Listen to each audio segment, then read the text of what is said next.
Hey guys, it's Amy, and now SpaceX has come out announcing that it will send people to the moon by the end of 2018 in a different Apollo 8 style mission. You guys guessed it, I have feelings, therefore it is Soapbox time. So one of my biggest frustrations with SpaceX isn't about how the company does its rocketry, because it does build rockets that work, so, that's always a good thing. The problem with SpaceX, as somebody who covers or has in the past more than now covered space news, is that because SpaceX is privately funded, it doesn't have to actually say much of anything, right? NASA's a public company beholden to taxpayers like myself, therefore NASA has to tell me all of the things that I want to know that, aren't classified. SpaceX, on the other hand, is completely private and doesn't actually have to say anything, which means the press conference about this new lunar mission actually does say, like the Apollo astronauts before them, these individuals will travel into space carrying the hopes and dreams of all humankind, driven by the universal human spirit of exploration. That gives me no information, and that is the first paragraph of the press release. I did do a postgraduate certificate in public relations and corporate communications, and we were always told not to get into flowery details right off the bat in a press release. But I digress. As for actual mission details, the crew in this case will be two private citizens. They have not yet been named, but apparently they do know each other, which is good since they are going to sit in the relatively small, crude version of the Dragon capsule for at least 8 days. The mission will launch from NASA's Pad 39A, which is where all the Apollo missions to the moon launched from, with the exception of Apollo 10, which left from Pad 39B. The crew will fly faster than any humans have before, which doesn't actually say how fast. There is an article from The Verge that says the mission will skim the moon's surface, which doesn't really say anything about the altitude from the moon's surface, but I imagine it's close, but obviously not touching, because if it did going faster than any humans before, that would just be a bad day. Try doing that in Kerbal Space Program. Scott Manley will tell you that it is just going to end in epic disasters and explosions. But, in Kerbal, fun explosions. In real life, not fun explosions. And after passing by the moon, the crew will go between 300 and 400,000 miles away from the Earth before looping back to come back home. That's all it says about the mission, and then the SpaceX news release adds that there will probably be some biomedical experiments or fitness data gathered on the flight. So, as you can kind of guess from the lack of science details described in the press release about this mission, there isn't really a science component to this mission. Rather, there's a very large money component. Apparently, the two private citizens have already made a very significant financial down payment on the flight. They haven't actually disclosed how much the mission is going to cost or how much the two private citizens are paying to be passengers on the mission, but Musk said that it is comparable, more or less, to NASA buying tickets on a Soyuz rocket up to the International Space Station, which, as a point of reference, is about $80 million a seat.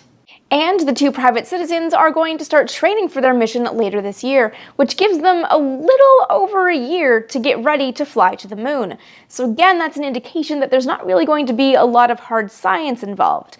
They are going to be passengers. They're going to be along for a ride and have a really spectacular view. Frankly, I'm jealous of that bit.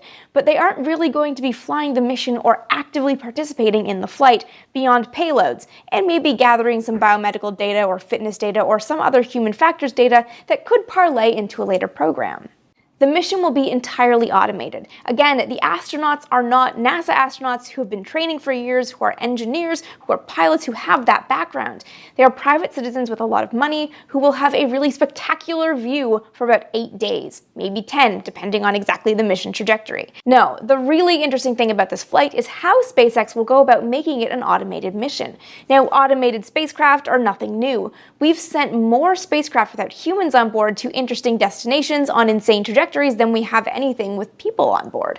We generally send people up to the International Space Station, which is like NASCAR for space, just making orbits. It's easier to get there, say, than to get to Pluto, doing multiple gravity assists and mid-course corrections. But even in those cases, there are humans involved, right? Every time the New Horizons spacecraft had to make a trajectory adjustment, there was a whole crew of scientists and engineers having meetings, figuring out exactly how to make those changes, and then sending the commands up to the computer, and then the computer computer would execute it.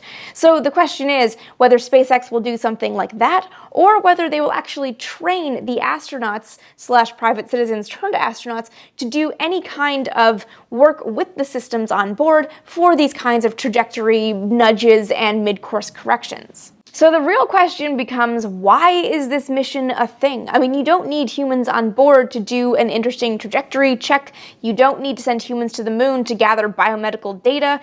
You don't really need this mission to happen at all. But it is, as Musk said, a significant driver of revenue into SpaceX. These kinds of privately funded missions could actually be a huge source of revenue for a private space company. There seems to be a point where people get so wealthy that they get bored of what they have access to on the Earth and want to go into space. So maybe these private missions, like going to the moon without having to actually do any of the work, just really taking a risk to ride on a rocket and being a passenger on a largely automated mission, it could be that these missions to space, which are more exotic than just a flight up into Earth orbit or even, of course, just a suborbital flight. I mean, going to the moon is way more exciting than a suborbital spaceflight mission. It could be that these will become such an important source of revenue for SpaceX that Musk really does need the money to get his missions to Mars, namely get himself to Mars, within the time frame of sort of the mid-century or earlier than that, about 2040. So maybe the purpose of this mission is really just for SpaceX to get another source of revenue to develop bigger concepts like all of the technology it needs for going to Mars. So I guess that's enough of a reason to go to the moon with tourists? I mean, this is sort of a whole other realm of space tourism that hasn't existed until now and really doesn't exist currently. It exists in potentia. I mean, we can look forward to maybe 100 years from now, 200 years from now, when we have access to other planets and other moons around other planets, and this becomes the vacation. We could actually take a summer on Europa or something. Maybe that is the future, but apparently the small-scale version of that is very much on the horizon, which is private missions to the moon. And maybe it's enough to take these kinds of risks and fund these kinds of missions if it's funded by the person who's going. So there may not really be a reason for this mission to go beyond revenue for SpaceX, and I guess that's enough of a reason to go to the moon?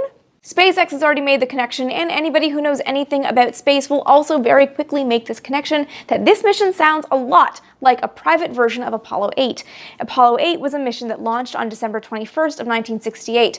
3 astronauts, Jim Lovell, Bill Anders, and Frank Borman, went to the moon, orbited 10 times, and then came back to splash down on December 27th. This mission played a vital role in NASA getting to the moon by the end of the 1960s, the challenge that President Kennedy had set in 1961. There's no real reason to do a mission like that outside of the context of Apollo. If you'd like to hear more about my thoughts on that specifically, check out this video right here where I talk about it in great length. So it's interesting to note that this announcement from SpaceX comes just days after NASA announced a similar intention to launch astronauts to the moon on another Apollo 8 style mission with its first Orion SLS flight at the end of 2018. Now this might actually explain why NASA is suddenly so keen on going back to the moon. Maybe it's not just Trump trying to have his own Kennedy moment and do something inspirational and grand for the sake of humanity. No, maybe it's NASA actually trying to keep pace with SpaceX. It's never really had a private company running neck and neck with it, because a private company can take a lot more risks than a government company can in this current climate. But I also don't totally think it would be the case that NASA would see SpaceX as enough of a competitor to actually launch a seriously competing mission. I mean, the NASA moon mission and the SpaceX moon mission are basically the exact same mission. If anything, I would say the SpaceX one has more of a rationale to get off the ground because no bucks, no Buck Rogers. You need money to make your rockets fly, and that's something that NASA is very much lacking in this day and age. So what are my thoughts about SpaceX potentially going to the moon at the end of next year? Well, SpaceX can do what it wants. It's not using taxpayer money. If these 2 private citizens want to spend their millions or billions probably of dollars to get a rocket off the ground and to take a joyride to the moon, then no one can really stop them. It's also worth noting that this flight would have to be sanctioned and approved by the FAA. Whether that could happen or what would stop that, I don't know. So there are a few hurdles for SpaceX to jump through before this mission can actually leave the ground. It's also worth noting that SpaceX is kind of notorious for missing its initial deadlines.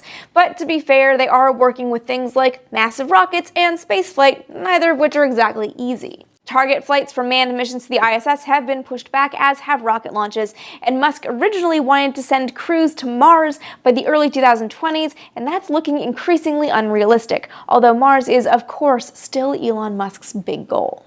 So, final thoughts on SpaceX going to the moon? It's a private company and private citizens using their own money to go somewhere. I mean, they can do what they want. They could fly around the world, they could fly to the moon. You've got money, you can go where that money will take you. That's just kind of how money works here. But very much like my thoughts about NASA deciding to maybe go to the moon in 2018 just for the sake of going to the moon in 2018, I kind of want to see missions to the moon be building to something. I mean, again, rich people can do whatever they want with all of their money. I can't tell them not to do that.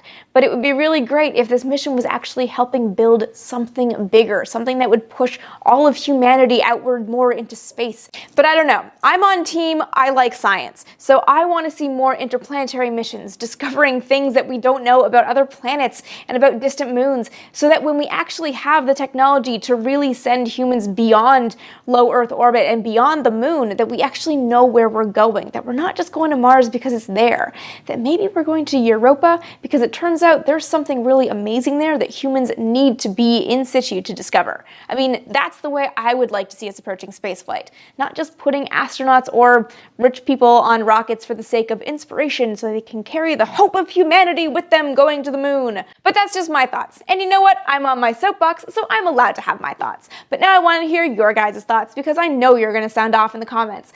Do you think a mission like this, just private citizens buying their way to the moon because they have the money, do you think there's any value in this as a mission? Is it inspirational? Is it kind of sticking it to the rest of us who can't afford to just take a tourist trip to the moon?